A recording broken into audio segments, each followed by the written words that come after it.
Alexis, mételo, mételo, mételo. Y con Y ustedes, el, Federico Anaya Gallardo. muchas gracias, abogado Federico, por tomarnos la llamada desde la oficina en la que está ahora, una oficina muy institucional, pues para platicar un poco de cómo ha ido avanzando esta cuestión de la convencionalidad, de cómo avanzó en el Senado y de lo que viene de la reforma al Poder Judicial. Un poco para los poco entendidos como su servidor, pues la duda es, ¿se puede parar una reforma judicial como la querían parar los jueces? La bancada de Morena en el Congreso tenía que llegar a reformar los artículos que necesitaba reformar, incluso la intención de reformar el primero constitucional, para decir, no me pueden echar atrás las reformas constitucionales. En este tire y afloje entre un poder y otro, ¿cómo lo vamos entendiendo? ¿Por dónde va la pista? ¿Qué es lo que ha estado pasando? Bueno, primero, empiezo por lo último. Si hay problemas, ¿se me escuchan bien? Ok. No, no era necesario reformar el artículo primero de la Constitución. Qué bueno que desde el mero principio se echaron para atrás, pero esa señal que dieron nos indica una cosa importante. El artículo primero de la Constitución es una cosa tan importante que tendría que ser, teóricos constitucionales llaman una cláusula pétrea. Es decir, la defensa de los derechos humanos y las garantías, así como las hemos puesto, nada más puedes mejorarla, no puedes cambiarla, no puedes poner excepciones. Bueno, ahora, en realidad, ni siquiera era necesario para lo que se estaba buscando meterse con el artículo primero, pero bueno, ¿por qué se metió el poder legislativo y la mayoría constitucional que el pueblo en las elecciones le dio a Morena? Porque la Constitución mexicana es una Constitución viejita. Y luego todos los abogados nos dicen que es muy moderna y que se actualiza cada rato, pero en realidad es viejita, es de 1857 y el mecanismo de cambio constitucional no se ha transformado nunca. Nada más necesitas las dos terceras partes de cada cámara y las digan que sí a la reforma constitucional. Peor, de pronto, si una legislatura no opina, pues ni siquiera la toman en cuenta si ya se juntaron la mitad más una de las otras. Yucatán, por ejemplo, hasta ahora que yo sepa, no ha votado la reforma indígena de 2002. Simplemente no la votaron. Pero es un mecanismo viejo. Ahora, hubo un día, ustedes se acordarán, bueno, capaz que no, yo sí, ya estoy viejito. En el año 92, Salinas reformó la Constitución y eliminó la reforma agraria. Bueno, en aquella época no había manera de impugnarlo y la Corte ni siquiera era un tribunal constitucional. Pero por supuesto que a mí y a la izquierda nos hubiera gustado que la Corte dijera, oye, no, eso no puedes cambiarlo. ¿Por qué? Porque la reforma agraria está en el centro del pacto constitucional mexicano. Pero lo hicieron. Tenían la mayoría de las dos cámaras federales, de dos terceras partes, y todos los estados votaron a favor, ni siquiera la mitad más uno. Segunda, ya teníamos acciones de inconstitucionalidad, controversias constitucionales, y esta corte que sí es un tribunal constitucional, y en 2002 el PRIAN aprobó una reforma en contra de los acuerdos de San Andrés. Cientos de municipios indígenas se fueron en contra de eso y le pidieron a la corte que la revisara porque los tratados internacionales estaban mejor. ¿Qué dijo la corte? Que no puede. Y los mandó a volar a todos. Y en aquella época la izquierda progresista también queríamos que la corte revisara la constitucionalidad de la reforma constitucional, pero ellos dijeron que no. Y luego, nada más para no hacerles largo el cuento, en el 14, una minoría del Senado, si mal no me acuerdo, impugnó vía acción de inconstitucionalidad la reforma privatizadora de Pemex y la Comisión Federal de Electricidad. ¿Y qué dijo la Corte? Que tampoco se podía, porque ellos no podían revisar. Bueno, el problema es que en democracia cambia la rueda de la fortuna y a veces quien está abajo ahora está arriba. Y ahora la izquierda decidió que sería bueno elegir a todos los jueces, juezas, magistrados y ministras.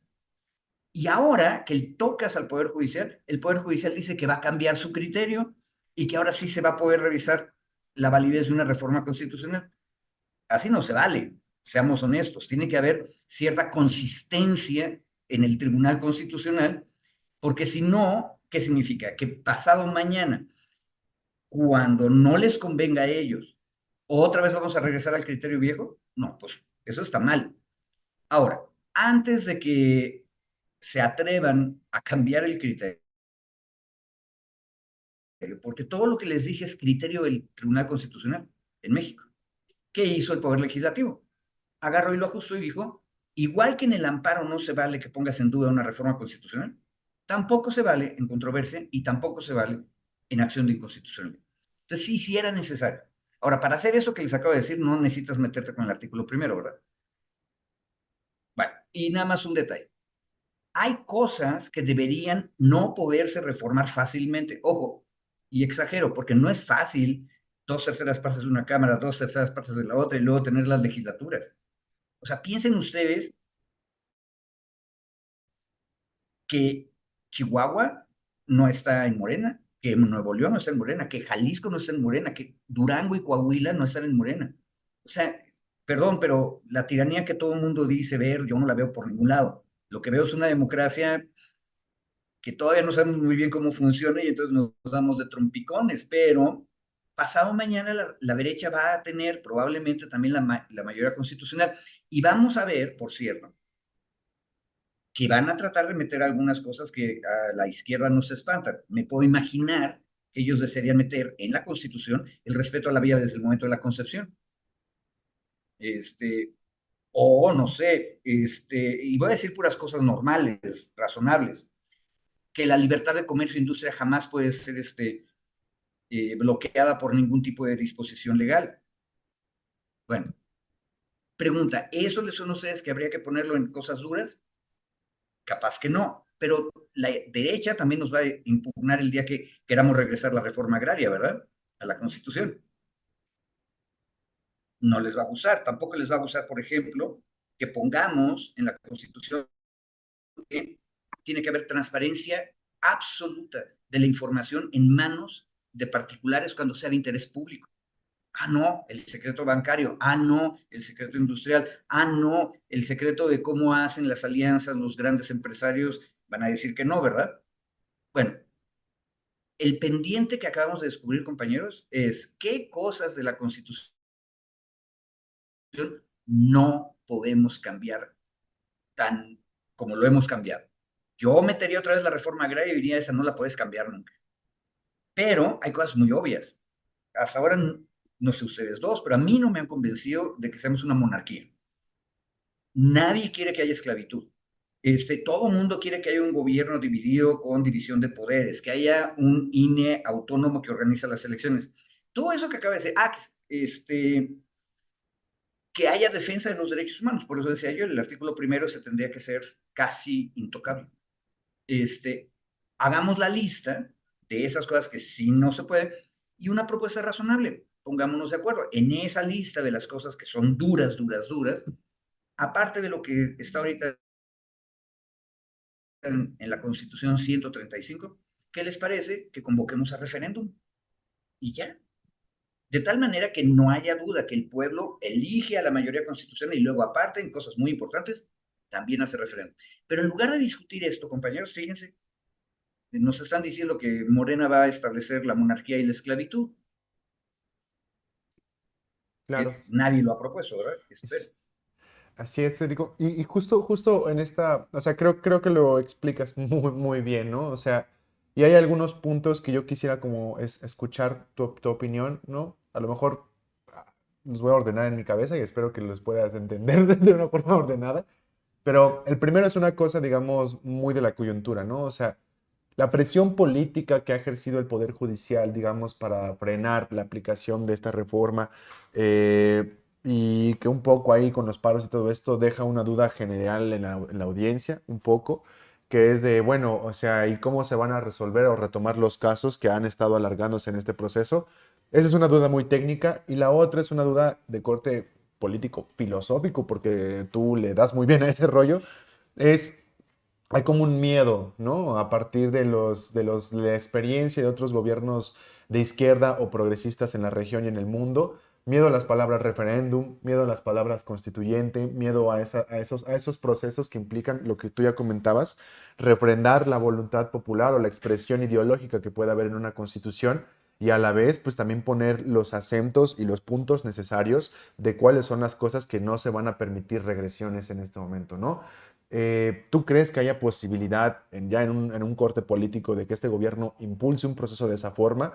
¿O vamos a tener un constituyente en estos hechos como lo estamos viendo desde el poder legislativo que muchas de las veces, aunque en el papel sea la representación popular, en otros lados decimos, bueno, o sea, ¿a poco a mí me va a representar Adán Augusto? No, o me va a representar Erubiel Ávila, ¿no? O sea, O Monreal.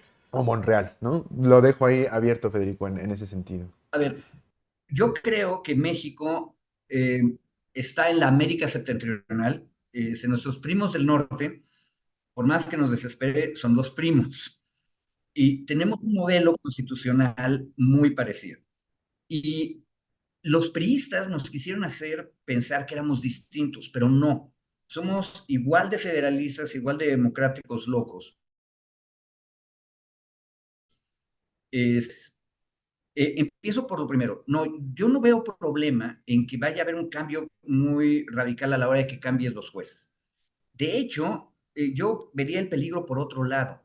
Y es que como los trabajadores del Poder Judicial están, yo no entiendo muy bien cuál es su posición, entonces unos dicen están manipulados o están mal informados o están muy temerosos.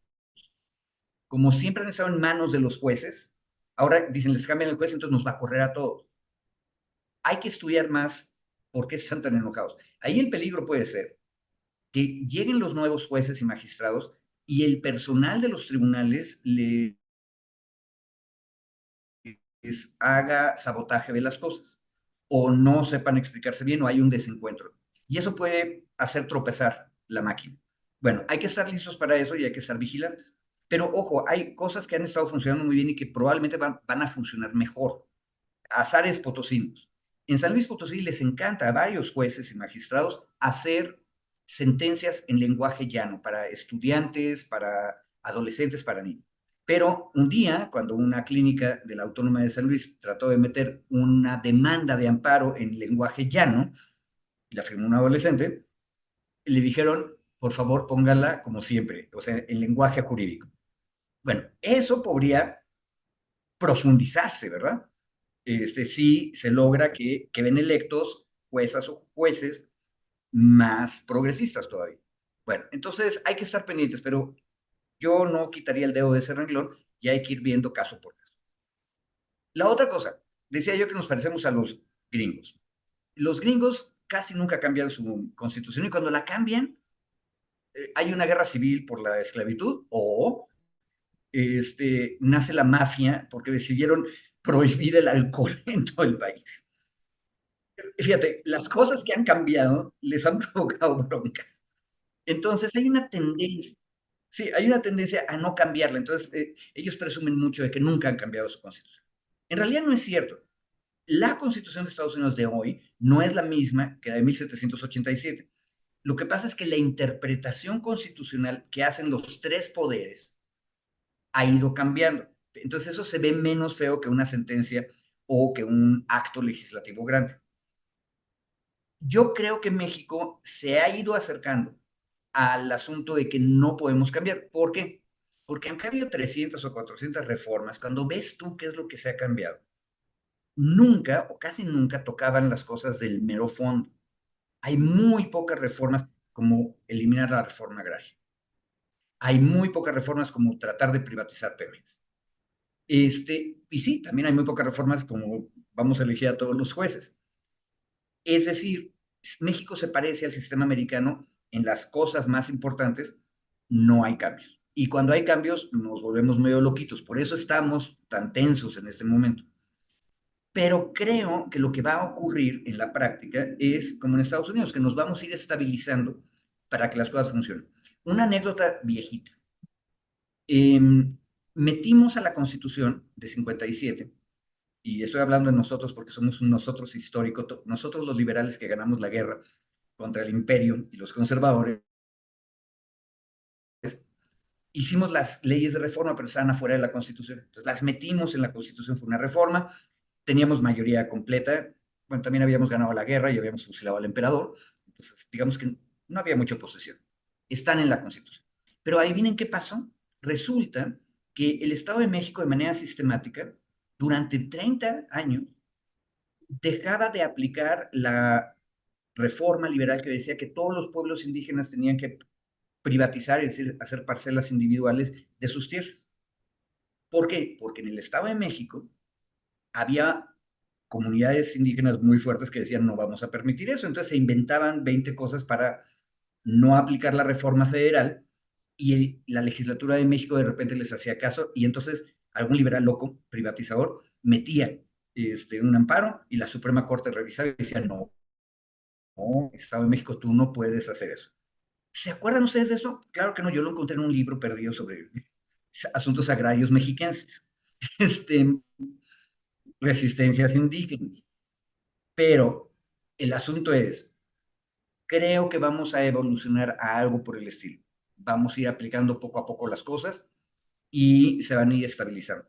Pero yo les insistiría en el asunto, ¿por qué no, ya que estamos en democracia, le decimos a la derecha que propongamos las cosas que sí estamos todos de acuerdo que hay que hacerlas duras y que yo le agregaría el referéndum, es una buena idea, no le hace daño a nadie volverle a preguntar al pueblo si esto, porque preguntan ustedes, ¿a mí me representa fulano de tal en el Senado, en la legislatura? No, pues capaz que no, pero ahora sí que son con los que hay que arar, para, por no decirles que son animalitos grandes, potentes, que sirven para arrastrar el arado, con eso hay que arar. Pero ya que terminaron su trabajo, en las cosas más importantes, hay que hacer la lista de esas cosas, vayámonos otra vez con las electoras y los electores y que ellos digan si sí o si no, ya en definitiva. Eso sí se lo podemos imitar a Sudamérica, que ellos han metido de Claro. manera sistemática el referéndum. Ojo, chequemos Ecuador. En Ecuador a cada rato están haciendo lo mismo y es medio inestable. Entonces hay de dónde ver y de dónde aprender. Perdón por el rollo, espero que se haya entendido. No, pues ese es... No, está muy bien, creo que era como Sí. la idea como para poder entender más, ¿no? Antes había un hashtag así en Twitter que creo que ya no existe, ¿no? Para entender más o para saber más. Creo que para saber más era una revista. Pero bueno, Federico, solo para ir un poco cerrando y salvo que tú tengas algún otro comentario que creas muy pertinente hacer, pues estamos en esta parte de que ya no se pudo frenar la reforma judicial de alguna manera y va a empezar a operar con estos cambios lentos que vamos a empezar a ver. ¿Cuáles son los siguientes pasos? ¿No? En la semana leía una nota, me parecía que en Expansión, que decía, Morena va a elegir a no sé cuántos miles de juzgadores y la oposición solo a 80. ¿No? Y entonces están estas cuestiones como que dicen, ay, no, no, no, nos vamos a quedar precisamente en las manos de la supuesta dictadura. Pero bueno, ¿cómo va avanzando? ¿No? O sea, ya se determinó que se van a despedir a la mitad de las personas que se van a despedir por medio de la tómbola. Ahora tienen que empezar las cuestiones de quién se postula y quiénes los postulan. ¿Qué es lo que vamos a empezar a ver en las siguientes semanas? Bueno, ya empezó ahorita. ¿Quiénes postulan? Acuérdense, es el Poder Ejecutivo, el Poder Legislativo y el Judicial. ¿Cómo postulan? En realidad, fíjate, es una cosa interesante, como terminó finalmente, la iniciativa López Obrador decía que ellos postulan, ¿sale? No, como quedó finalmente es, cada uno de los tres poderes tradicionales abre una ventanilla y hace un perifoneo y dice, los que quieran ser juzgadores y juzgadoras que vengan y se inscriban. Entonces todo el mundo se puede inscribir. Cuando presentan todos sus papeles, se va a revisar que tengan los requisitos que están en la Constitución, pero ¿quién hace ese trabajo? Un comité técnico de evaluación. Ahora, ¿quiénes son esos señores y señoras? Bueno, eso todavía no lo tenemos muy claro. Algún día vamos a tener en las leyes secundarias más claridad, pero ahorita los tres poderes los están nombrando, pues de acuerdo con la Constitución que dice, se formará. Y el día de ayer, parece, dos de las ministras identificadas como brauristas, Yasmín Esquivel y Loreto Ortiz, le propusieron a Norma Piña una lista de 5 personas. A mí lo que me preocupó de esa propuesta es que como que asume que Norma Piña, que es la presidenta de la Suprema Corte, ella es la que va a decidir. Es como que concederle que ella es la que va a decidir. Ojo, esto no está previsto, es una cosa nueva. Y cuando hay dudas en las cosas nuevas, mi opinión es que deberían decidirse de la manera más transparente y democrática, para que no haya dudas y nadie quede excluido. Entonces, pues es el Poder Judicial, su cabeza es la Suprema Corte. Sí, la presidenta preside la Suprema Corte, pero yo invitaría mínimo a todos los demás ministros y ministras para que sea una decisión colectiva. Y si me empujas, también el Consejo de la Judicatura, porque se trata de que el Comité Técnico de Evaluación sean gente que todo mundo reconozca como razonable, seria, sistemática, ¿sí? Ya lo hemos hecho en el INE. Acuérdense ustedes que todo el mundo discutía si fulanito de tal o menganita de tal sirve o no sirve para ser miembro del Comité Técnico de Evaluación. Hay que hacer eso mismo. Yo, por un lado, levanto una banderita y digo, qué bueno que Manuel Becerra, que es un viejo profesor del Instituto de Jurídicas de la UNAM, y luego nunca nadie le hacía caso, pero es un hombre sabio en derecho comparado, sabe de la complejidad del derecho, y es un buen hombre, y es sistemático, entonces me parece que es un muy buen perfil, pero ¿quiénes van a terminar en ese comité? Nadie lo sabe, hay que estar vigilantes. Que yo sepa, no hay noticias sobre los comités del Ejecutivo y del Legislativo. En el Legislativo lo único que supimos es que Fernández Noroña estaba enojado con Monreal porque nadie sabía, son 5 personas. Entonces, ¿cuál de las cámaras va a elegir a 3 y cuál de las cámaras va a elegir a 2? Otra vez, como es una cosa nueva y eso no hay regla, no deje de ver el siguiente capítulo de los 2 cabezas de las cámaras sacando los sables Jedi para ver quién 3 y quién 2. O sea, en ese momento estamos. Y esos 5, 5 y 5, son 5 personas en cada uno de los comités de evaluación, van a ser los que revisen todas las cosas y van a ser los que nos digan cuál es el estándar de calidad, de quiénes son los mejores personas, mujeres y hombres ahí, y probablemente, yo espero, van a tener tantos precandidatos y precandidatas que van a tener muchas más personas candidatas. Y por eso es que está prevista que va a haber una tómbola. O sea, ya que tengas un grupo de gente que todos tienen la misma calidad, la tómbola ayuda para que sea la suerte. Por cierto, el sorteo, la tómbola, la insaculación es el método tradicional más antiguo de la democracia, porque todos somos iguales. Pero ¿quién va a decir quiénes son los iguales? Y el Comité Técnico de Evaluación. Y esa es nuestra garantía de que no llegue cualquier gente porque es amiga de o es partidaria de.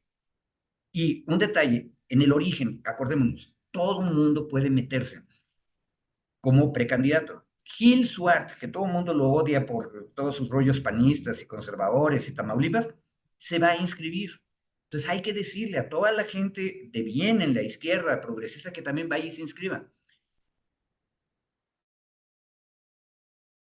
Y el Comité Técnico de Evaluación escogerá los mejores. Yo quiero pensar que Gil Swart no va a estar a la altura de otras mujeres y hombres maravillosos en la misma derecha, por cierto, a la izquierda, pero no sabemos. Así es como está ahorita la cosa. Esta novela puede ser muy divertida, estemos pendientes. Muchas gracias por esta sesuda intervención, explicación. Y creo que te vamos a tomar la palabra para que nos vayas contando o analizando el cuento, cómo se va desarrollando. Como decía el clásico, Federico, nos gustaría mucho quedar en comunicación, ¿no? Guardamos la comunicación para otras sesiones. Muchas gracias en verdad por estos minutos. No, sí, de verdad, muchas gracias, Federico. Gracias. Ciudadanos, cuídense ustedes. Saludos a Dani. Bye. Bye.